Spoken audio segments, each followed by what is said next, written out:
What's up, everybody? This is Prateek Kuhad, and you're watching PopShift.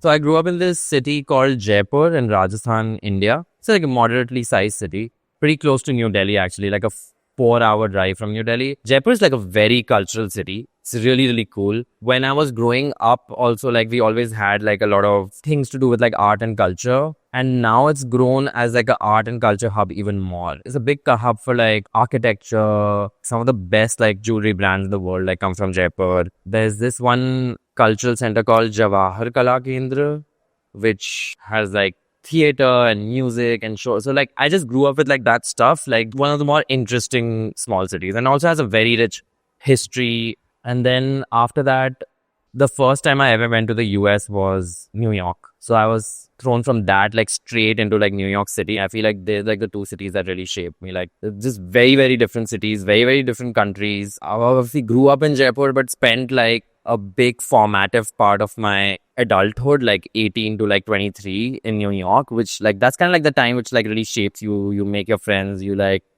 kind of really find yourself. I feel like I'm kind of like a product of these two worlds to some degree. I always loved music. Like I liked singing from a very early age. Like when I was like 5 or 6, I knew like so many Cliff Richards and Harry Belafonte songs, verbatim, like memorized. And I used to sing them all the time. My parents would always make me sing it for guests who came. Like, I was happy to do it. Like, especially when I was a kid, I was like, yeah, sure, I'll sing as many songs. Art is strange. My mother actually runs an art gallery, like a small art gallery in Jaipur. And she's always been like really, really into collecting art. So I just grew up with a lot of paintings and stuff and sculpture in my house. I did not like art at all when I was really, really young because I don't know, I feel like it's like something when there's so much of it in your house. Like, I've got this like rebellious nature.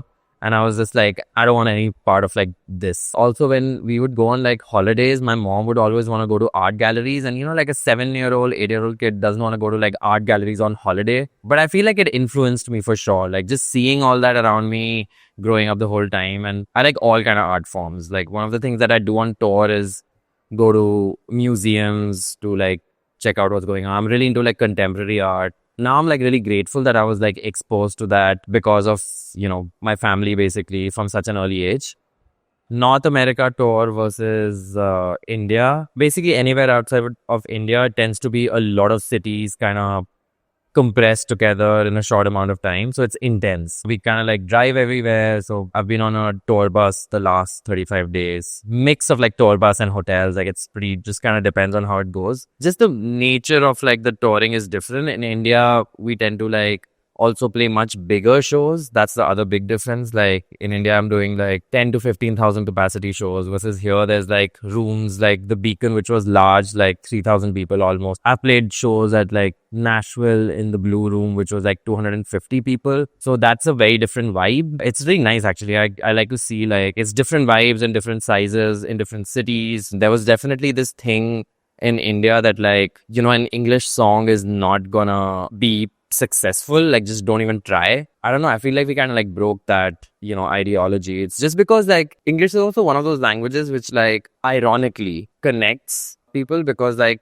Hindi is not really like the common language. English is more of a common language. I always thought like why wouldn't like an English song also get popular? Like and to me like songs are just really about like conveying emotions, whatever language you use. You know, I grew up in India, so obviously I speak Hindi really, really well, but we also spoke in English. So it's just, I felt like that's bound to be more people like me all over the country. I mean, to me, the language is just not a thing. It's really just about like whatever comes in the moment when I'm writing.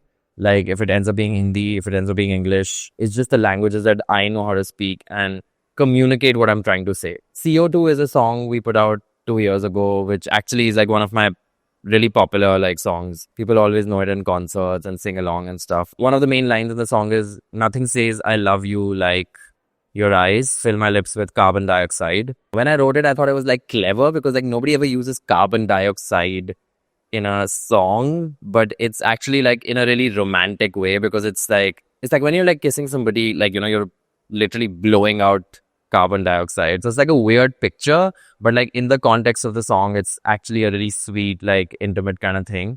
So yeah, that's like one thing that comes to mind. Ed kind of like came and hung out in the green room a little bit right before like my set. I think the night before also there was like one of these like one of the parties that were happening around the time he was there. Like I was there, so he hung out with us that night as well. And just like he was telling me that like he loves India and he's been coming since like 2017. And he said like I wanted to keep playing shows, and if it wasn't for the pandemic, I would have come like every year. He's like a really good example of like an international artist that's built a really strong audience, a big audience in India. Not every international artist like can sell 60,000 tickets in Bombay, especially at like the prices that they were selling at and stuff. Like they were expensive tickets, and like Indian audiences are still learning like the idea of like spending money on concert tickets. Like it's still a culture that's growing, you know.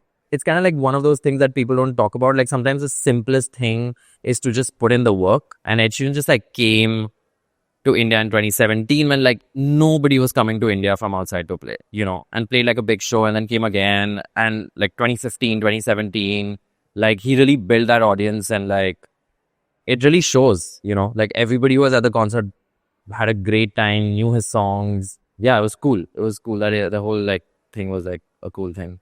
Like touring, for example, the 90 minutes, 2 hours on stage that I do are fine. But it's just like the prep, the rehearsals are grueling, sound check every day, the constant travel, being in like a different hotel room every single like night pretty much, or like in your bunk bed in the bus. When I started to do this, I was just like, oh man, this is fucked. Like train yourself to be able to sleep wherever possible, like catch naps. Like it's a lot of like, it is annoying. Same thing with like songwriting and production. Like I love it. To me, I feel like the stuff that drives you making the songs, like making sure you put out put together a really good show. The drive is not really related to like how annoying or enjoyable the process is. It's just like something you want to do, you know, it just comes from inside. Like I really want to do it. Like I really want to make an awesome song. There are parts of the process which feel wonderful, like when I'm sitting in my room by myself writing the song, and like you have the eureka moment where you write a really cool line or like get things together. Like that feels amazing. But at the same time, then when you're in the studio and you're like mixing it and doing a vocal takes and doing like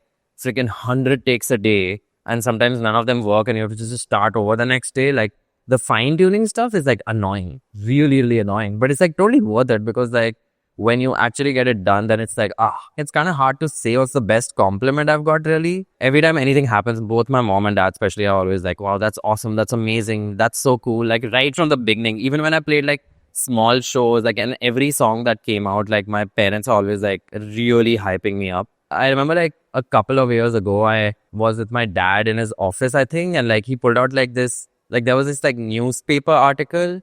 Then he pulled out like this binder which had like so many articles from over the years, and apparently he'd been kind of like storing them. Like he gets everything like scanned and put away, like to just keep everything. I thought that was really, really sweet. Like I didn't know he was doing it all this while, and I was like, oh man, you have like articles from like 2012 and 2013 and stuff, random newspaper clips that like, you know, I don't even remember. So I thought that was like really like cool. Like one band I really like, have always liked, is like Peter Cat Recording Company. When I started, they were already like a thing in the indie scene, and they've just been like, you know, still like they're doing the thing. They're really, really cool.